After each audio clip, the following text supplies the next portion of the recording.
I look great. I look really great. So, what better time than right now to record a video about snoozing? You know, the good old alarm snoozing, um, which is probably going to be the hardest habit for me to break because it's the habit that happens unconsciously until I snap out of it. And it's going to take some time to get this video going because I'm still waking up. So, I think that, like I said, snoozing is going to be one of the hardest things that I break in this whole life transition right now.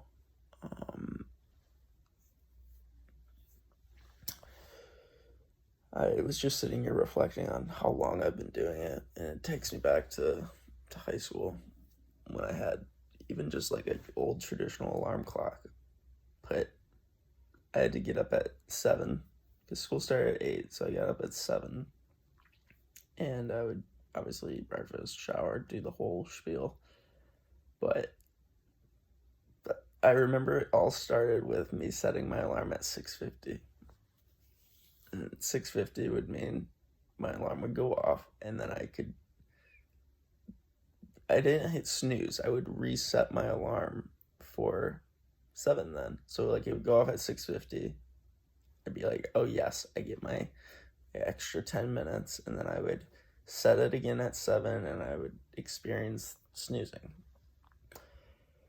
And that was the start of it, because it's also in high school I started to shift that back more and more. So I started doing that at 6 a.m. And I wouldn't do 10-minute intervals. I would actually just start it at 6 and then set it again at 6:30 and then set it again at 7. And I think that's just how the habit formed. Because I don't really remember. Well, I mean, college was a little different because I had a roommate, obviously, as a freshman. I went to U of M my freshman year, and I wouldn't say I had the earliest classes, but I had a 10 a.m. and I'm pretty sure I had a 9 a.m. at some point. I definitely had a 9 a.m. and I struggled with that 9 a.m. But that's neither here nor there. It was that. That was the first time in my life that I fell asleep in class, and it was regularly. But the way that I got by with college, or at least my freshman year, was we had bunks, and I would put my alarm underneath my bed. So I would just wake up in a panic, oh fuck, there's this loud noise, and I'd have to climb down a ladder and rush over and just slap my alarm before it really wakes up my roommate.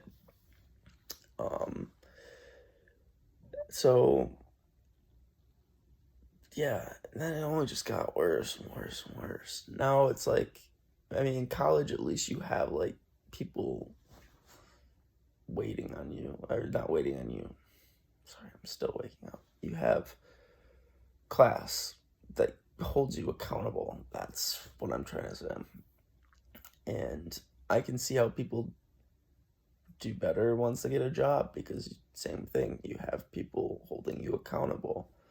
But I own my own business, and I pick my own hours, and I'm also pretty laissez-faire, and I did this for freedom. So today was one of those examples where I'm I went to bed around 11:30 last night. My intent was to get to bed at 10, but I saw the kitchen, and the kitchen needed cleaning, so I cleaned the kitchen. And then I cleaned my workspace, and somehow that took an hour and a half. Which I'm happy I did that stuff, but I probably should have done it a little earlier if I'm really trying to get to bed at 10. So got in bed at 11:30, probably fell asleep pretty quick, I'm not gonna lie. But when my alarm went off at 6, I don't even recall it. I had it on the other side of the room, so I had to get up, grab it, and then I ended up in bed with my phone. And then I do remember waking up again, and this snoozed probably every 9 minutes. So it's 10 something right now. So that means that I snoozed from 6 to 10. Let's be real. That's crazy. That is 4 hours. It's like almost half of my sleep. But it feels amazing. That's the tough part about snoozing, is it feels like a drug. It's feels really nice. So it doesn't feel like a drug. It feels like, oh my god, it's like you just keep diving back into the dreams. You dive right back in. It's like you dive back into a comfort zone. I don't know. But the frustrating thing is, like, I felt kind of awake at 7:30, but it's just this general idea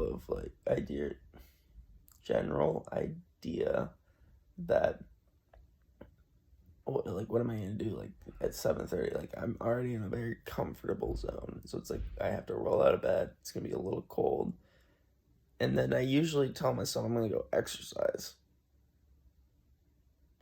It's like I'm gonna do the hardest thing first. It's like, I get it. I get why that's a lifestyle. I get why that's important, because to start off the day and to get it going, like, you gotta get out of the comfort zone. Yeah, and that's where the bed is. It's comfortable. So that's like the theme of it all. That's how I have to evolve and get to the next level, is to get out of the comfort zone. But man, oh man, it's a habit that's tough to break. Like, my goal moving forward, I mentioned it before, I'm giving myself 6 o'clock to 10 o'clock. And I've already broken that because it's like 10:15 right now.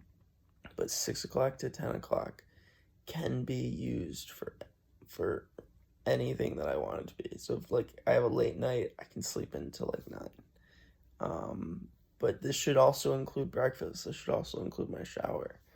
And but if I really want to utilize it, I should be able to go to the gym in that time frame. I should be able to get a morning meditation in. I should be able to get Wim Hof method in. All that stuff can fit into that 4-hour period if I utilize it properly, if I get up.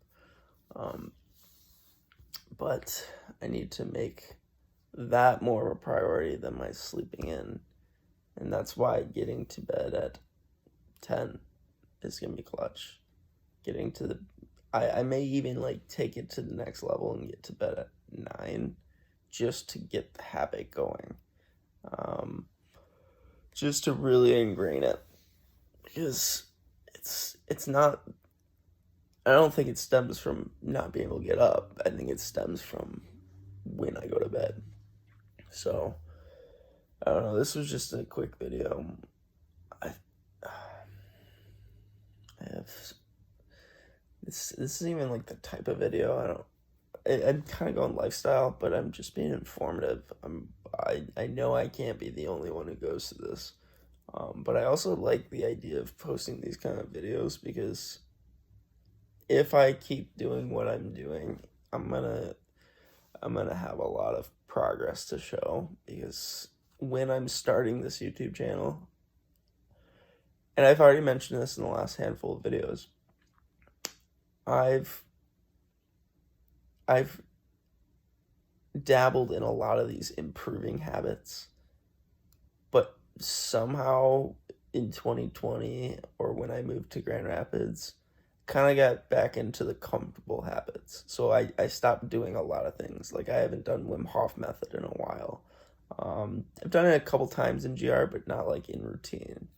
I haven't done meditation in a routine. I've only gone to the gym maybe half a dozen times since I've been in GR.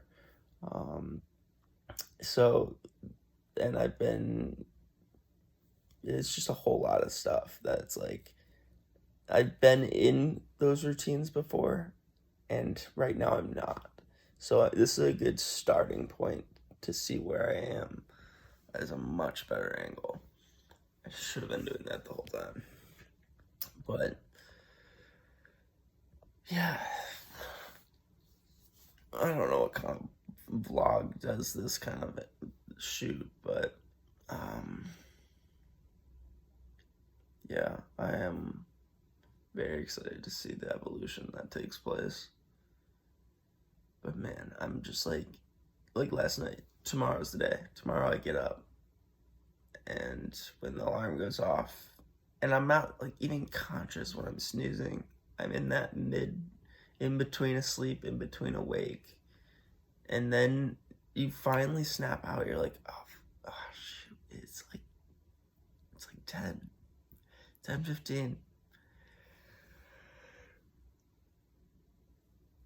So I'm gonna do a better job, or better yet, I'm documenting it right now. So as time moves on, like I can look back at like let's say this video in 2 years, I'm gonna be like, wow, we've really come a long way.